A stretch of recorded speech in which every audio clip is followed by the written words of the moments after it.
to give the Bhagavad Gita class because it seems like, he's so joyful when he's doing it. And certainly it's nice to hear his realizations from from the pages of the Bhagavad Gita. You may recognize him also. He's a very famous actor here in the New Gokula community.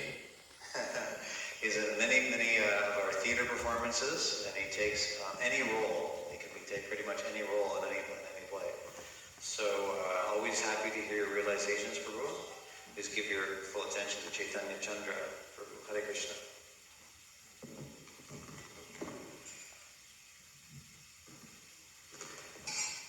Jaya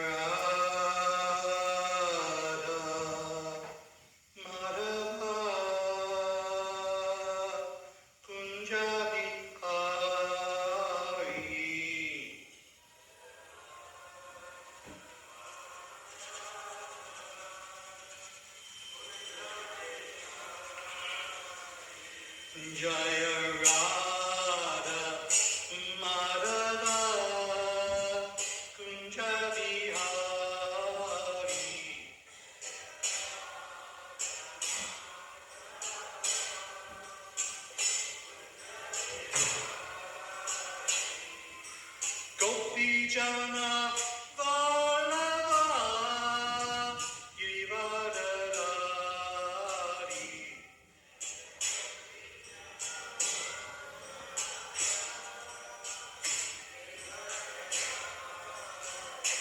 Jaya Gopijana Vallabha Kunjabihari.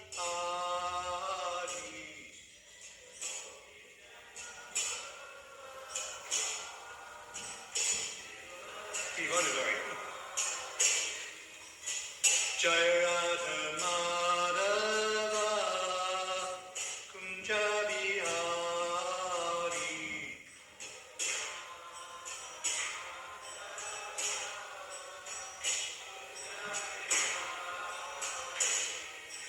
Gopi Jana Vallabha Girivardhari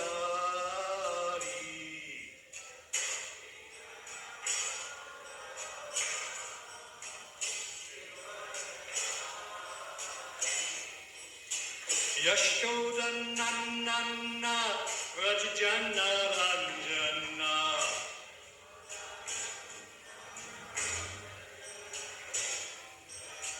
Yashoda Nandana Rajajana Ranjana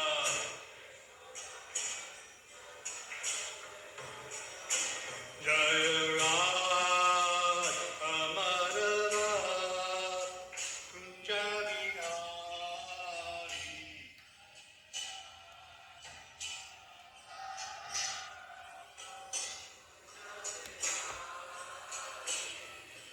Gopi Jana Vallabha Girivardhari. Hey, wake up!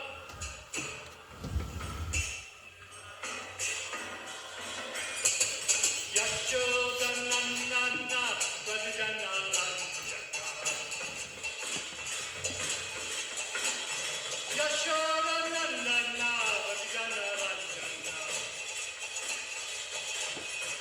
Yamuna Tira Vanachari Yamuna Tira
Thank you and welcome for coming.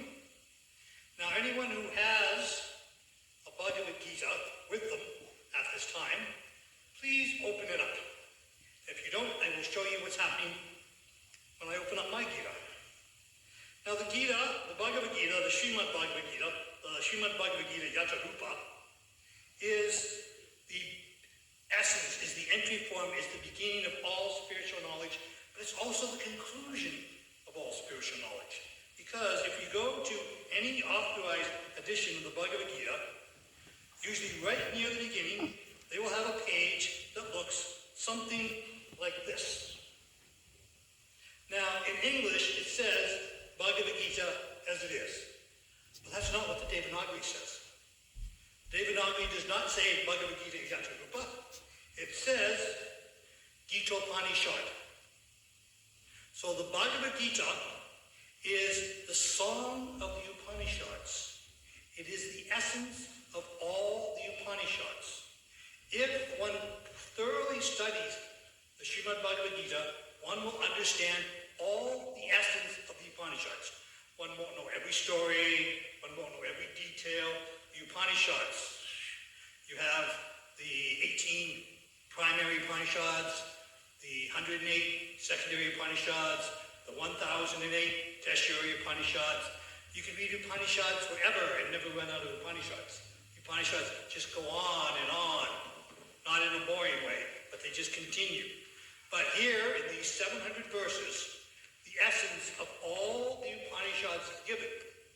Thus, many books have a primary title and a secondary title. The secondary title is Gitopanishad, the song of the Upanishads, the essence of the Upanishads. That's why we take to it so fervently, because the Upanishads are part of the creme of the Veda, and this is the creme of the creme, the essence of the Veda, the essential point. Now, the Bhagavad Gita is very interesting in that it's a conversation. In the 4th chapter of Bhagavad Gita, we hear from Krishna himself that this conversation happened before, millions of years ago, between him and Surya, the sun god. So this knowledge is not something that suddenly appeared and was never there before. Yes. Yes, it is.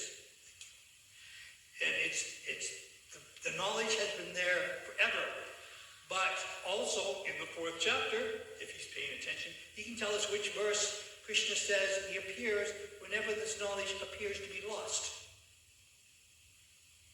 You know that verse? It's also in the 4th chapter. Very good. Thank you. So this knowledge is eternal and continuously reborn. But what we have here is a conversation between the great Maharati Arjuna and Krishna, who agreed to be his charioteer.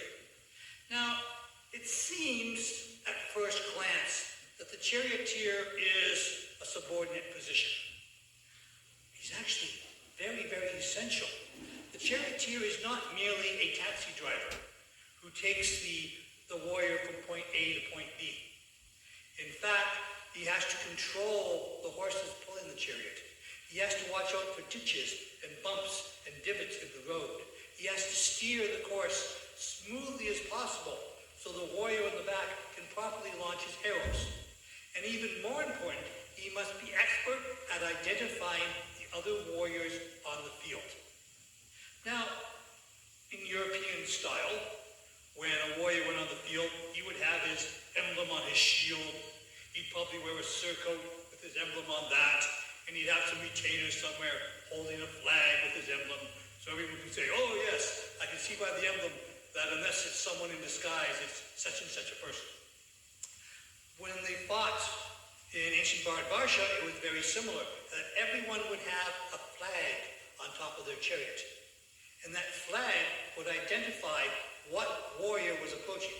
And on top of the chariot, the dust coming up from the horses probably wouldn't get to the top of the chariot. The mud from the battlefield, the splattered blood, all those things would probably not interfere with the flag on top.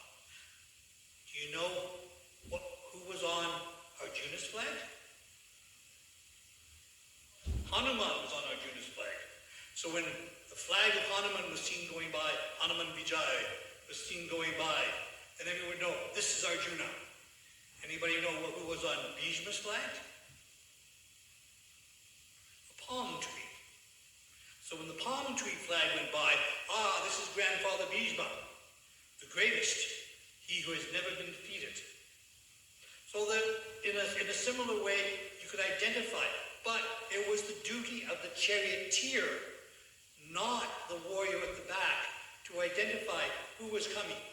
So if the warrior was engaged in some person in the front, the charioteer had to have eyes everywhere and say, oh great sir, there's a man coming up on our left.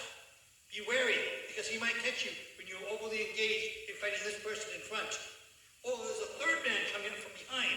The charioteer has to have eyes everywhere, has to be basically totally cognizant of everything that's happening on the battlefield so that the warrior can properly launch his weapons. So they were always engaged in some kind of a conversation. There's always dialogue, there's always discussion going on between the two individuals.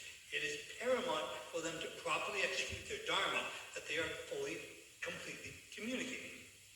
So in chapter 2, text 7, when the conversation switches from Arjuna being the master and Krishna being the charioteer, Krishna now, even though still in the role of the charioteer, becomes the instructor, he becomes the instructed. But in one sense, this conversation doesn't really change because Krishna's been instructing Arjuna all along. He's been telling him who is here, who is there, what's happening, what are we going to do. What has changed is the nature and the purpose of the conversation. So this conversation has now changed from a discussion of Arjuna as the leader, the great Maharati, the warrior extraordinary. And now Arjuna has become the servant, he's become the disciple of Krishna, the essence of all knowledge, the source of the Upanishads, which is given in chapter 15, text 15. Do you know 15:15?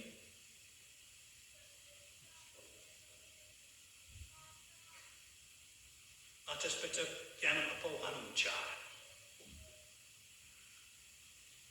That's okay. You can work on that. But it's not, test time doesn't come until the end of life. That's when we have to have everything together. So don't worry about it. It's good. You're doing very well. Thank you. But the essence is, Krishna is described as the knower of the Vedas and the essence of all the Vedas in chapter 15, text 15. He's given there. So the essence, the conversation has changed only in the nature of the subject matter. Now, when the teacher is giving instructions to the disciple, what is the most common tool used by the teacher to make sure we remember? Anybody? Repetition. You repeat something over and over and over again. In fact, sly rascals and cheaters do this often, that they repeat a lie so often that people start thinking that it's true. But the real teacher, the real guru, would never repeat a lie. They would repeat the facts over and over and over again to the point where the disciple would remember. Now, interesting enough, there are 9 processes of devotional service, as stated by Prahlad Maharaj in Srimad Bhagavatam, Canto 7, Text 5, Chapter 5, Text 23 and 24, where he says, Shravanam Kirtanam Vishnu Smaranam Padasevanam Archanam Vandyam Dasyam Sakyam Atmanavedanam, the 9 processes of devotion. The first one being Smaranam, hearing. Shravanam, that's right, Shravanam, hearing. Shravanam is first, and it doesn't matter whether it's spiritual or material. One cannot do anything without first hearing proper instruction. Instruction must be heard and how do we learn how to drive a car?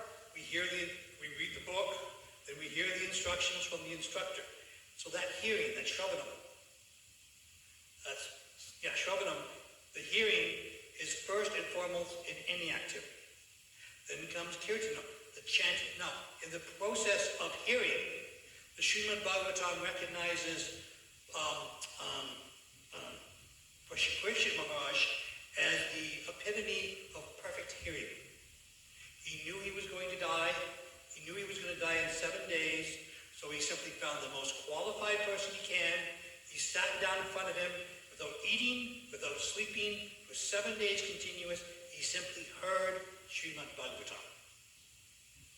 So that was the essence, that it was the perfection of hearing.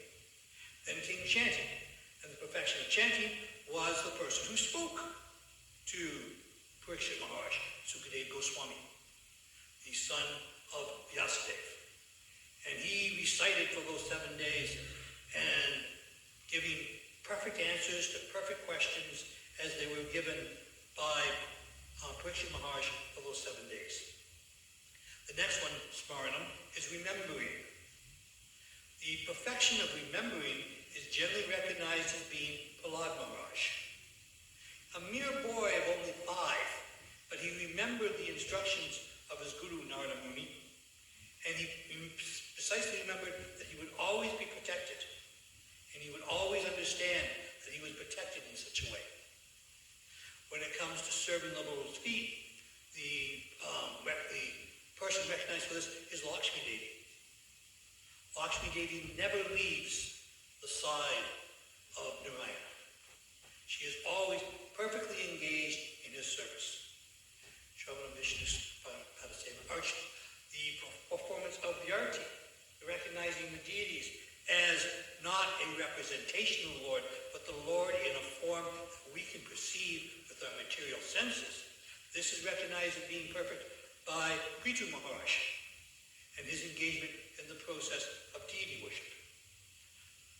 Vandanam, the offering of prayers, is recognized as Akura, one of Krishna's associates in his pastimes of 5,200 years ago when he descended upon the earth, who offered perfect prayers when he went to Vrindavan simply by seeing the footprint of Krishna in the sand. He fell into ecstasy and recited perfect prayers.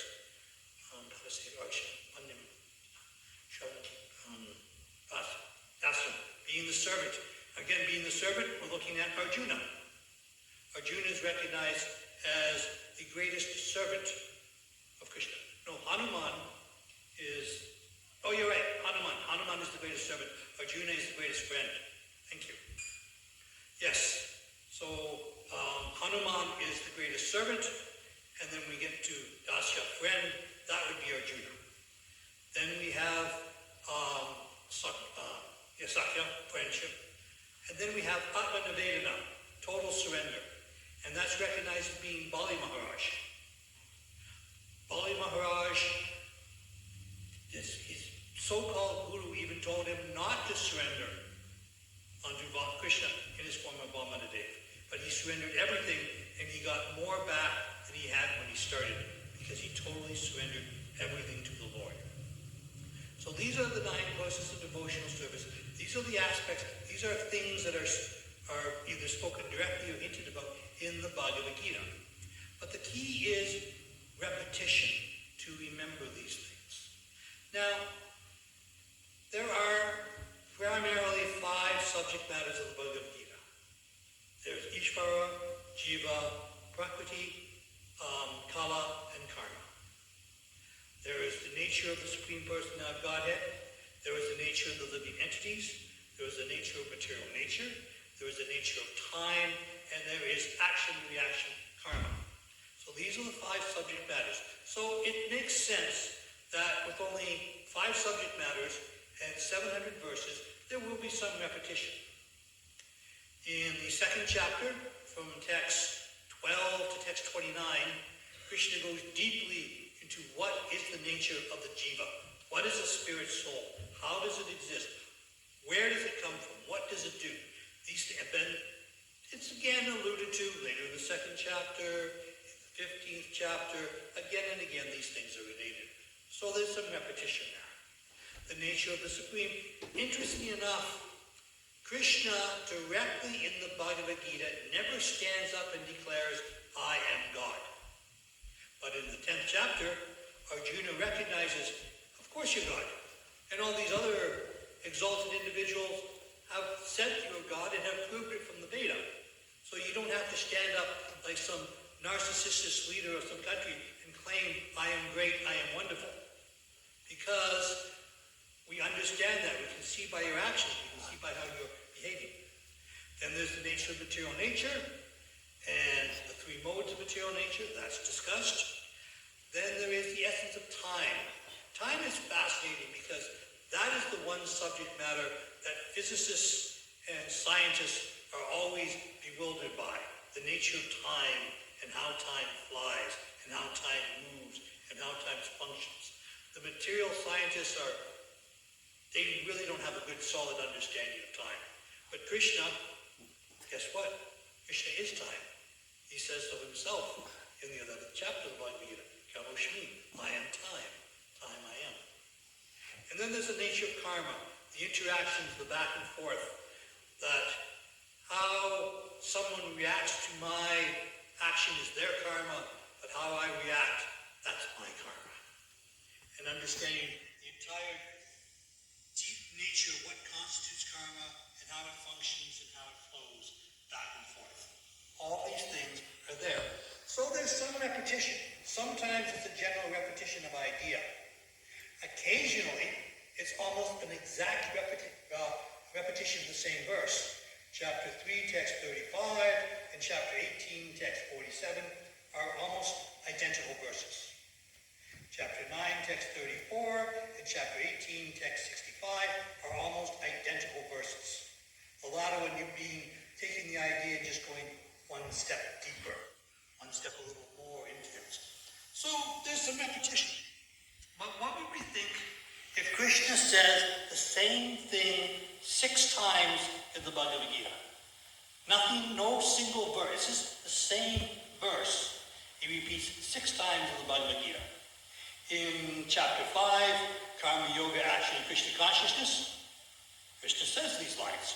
In chapter 6, Sankhya Yoga, Jnana Yoga, the process where in the 6th chapter, Krishna actually gives more instructions on how to perform yoga than Patanjali does in the Yoga Sutras in the 6th chapter. Then again, in the 13th chapter, Nature, Consciousness, and the Enjoyer, Krishna repeats the same line again, twice. And then in the 15th chapter, Purushottama Yoga, Yoga of the Supreme Person, Krishna again repeats this line twice. So for 6 times in the Bhagavad Gita, this one line is repeated. And the line seems so small. It doesn't seem so deep. And the line is, drum roll please, Yapashyati Sapashyati. One who sees actually sees. It doesn't really seem at first glance to be so significant. But every single syllable in the Bhagavad Gita is spiritual and significant. So why this term, one who sees actually sees?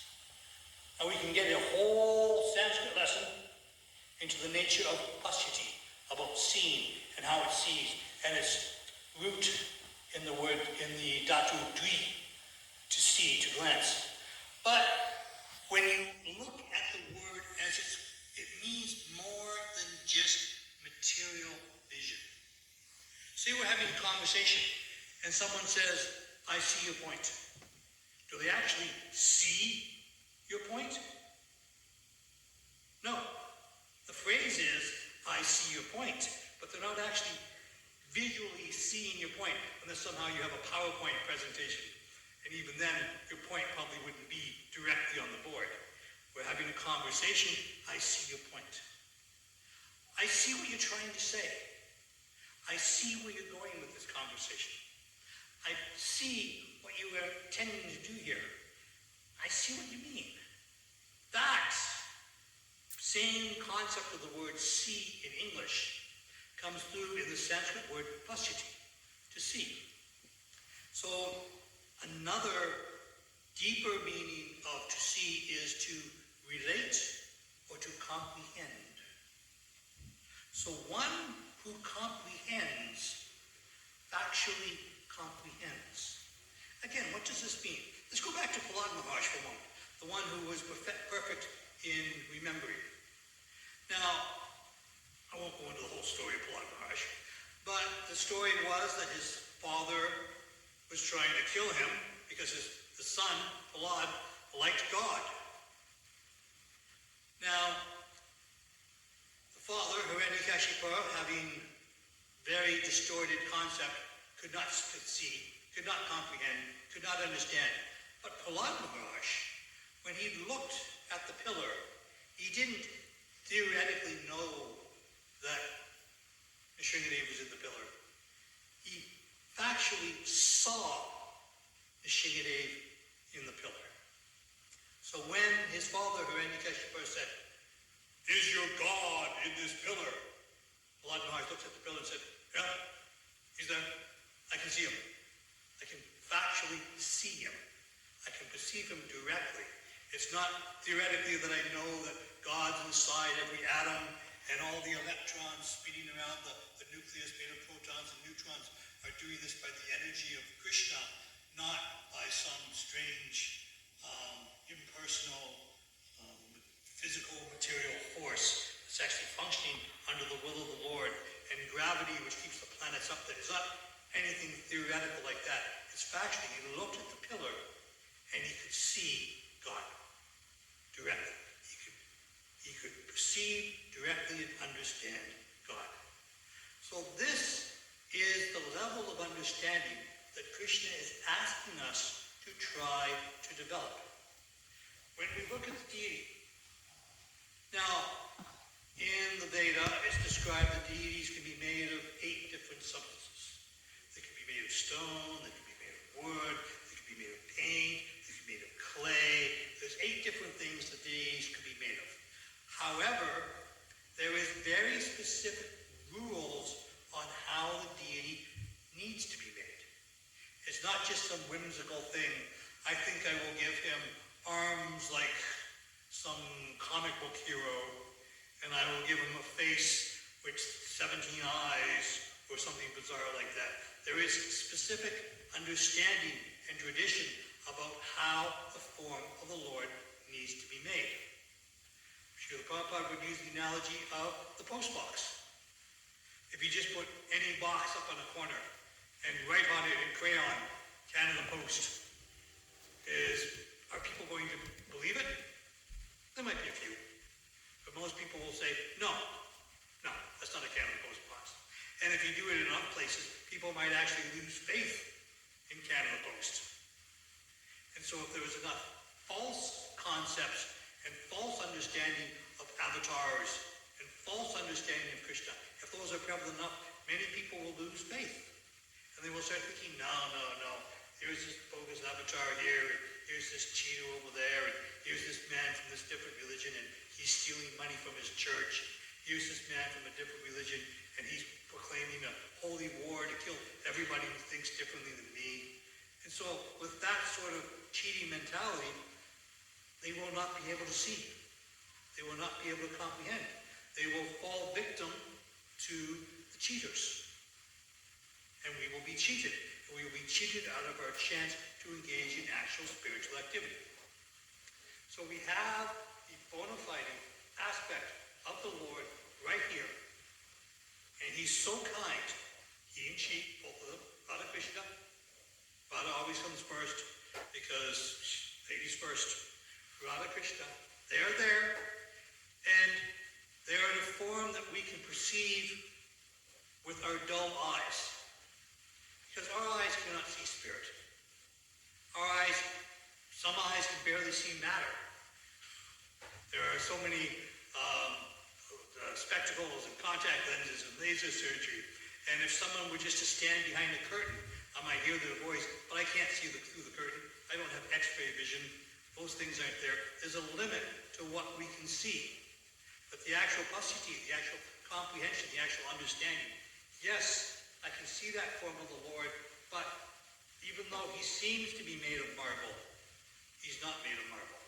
And most of us, we haven't gone through the purificatory process necessary. But if you were allowed to go up there and touch him, marble is usually what temperature? Cool to the touch. But if one who touches the deity, the marble's warm. It's not the same. It's not material. And that's just a simple beginning aspect to understand that this is not normal understanding. Plus you see this. One who actually sees will see and understand. And much of our initial seeing, because of the faulty nature of our eyes, actually comes from our ears. You see with your ears? Yes. Yes. And you can see this when people are discussing an idea. Someone has an idea for a new building. I want it to be, I'm telling you, I want it to be this many stories high. And I want the base to cover this particular area of land. And I want the parking to be available here. And I want the entrance here, but we have to have the second emergency exit over here.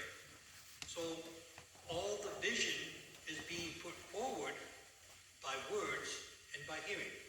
In fact, this gets to the point when people read, even if they're not physically speaking the words, they're reading. But if you're in a movie or if you're in a play or performance, you hear these things coming in and it gives you involvement. It allows you to enter into things. That's why the dramas we do at the temple, they're not going to win us Academy Awards. They're not going to win us Tonys. But they're fun to do, but more important, they give a factual representation by which we can develop the comprehension in our consciousness, the vritti. We can develop that understanding to the point where we will actually be able to enter into the understanding of the subject matter. This is very, very, very important because we are bombarded every day. Used to be when you hear Srila Prabhupada's lectures, he will talk about, the man in the morning is reading the newspaper. How many people read newspapers anymore? You're sitting there on your laptop, scrolling down the news feed from somewhere. But it's the same idea. In fact, it's even worse because rather than just paper down here, we have these lights glowing at us, coming into our eyes, mesmerizing us, and burning into our consciousness, and destroying our ability to look away. So we cannot actually enter into spiritual subject matter because the material nature, and she's so good at what she does. There are some concepts which think that material nature is some sort of a disgusting demon. No, she's actually a great Vaishnava. She's a powerful entity, but her job is to test our sincerity. She's there to test us, to make sure that we're ready for the final test at the time of death. This is a great loving teacher who is misunderstood by so many as simply because of many of her different names. She can be known as Chaya or Shadow. She can be known as Durga, which means fortress or prison. She can have all these different names, but she is a loving teacher who is trying to get us to wake up, who is trying to put us in the mood where we can actually pashyati, we can actually comprehend, we can actually move into, we can actually understand. And there's an expression in English about banging your head against the wall. Luckily, she has infinite patience, because with most of us, when she tries to give us a lesson, she is banging her head against the wall, because we do not take the lesson seriously. We've all done this in school at some time. There was at least one subject matter where each of us didn't take the lesson seriously.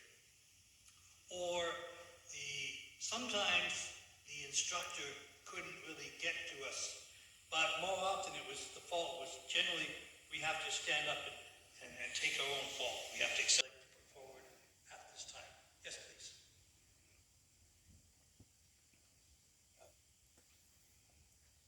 Hare Krishna. Hare Krishna. My question is, you said Hanuman and Arjuna previously. No, that was a mistake. Just a question about. Yeah. So if demigods come to the earth, participate to Krishna's lila Yes. when he was fighting on Kurukshetra.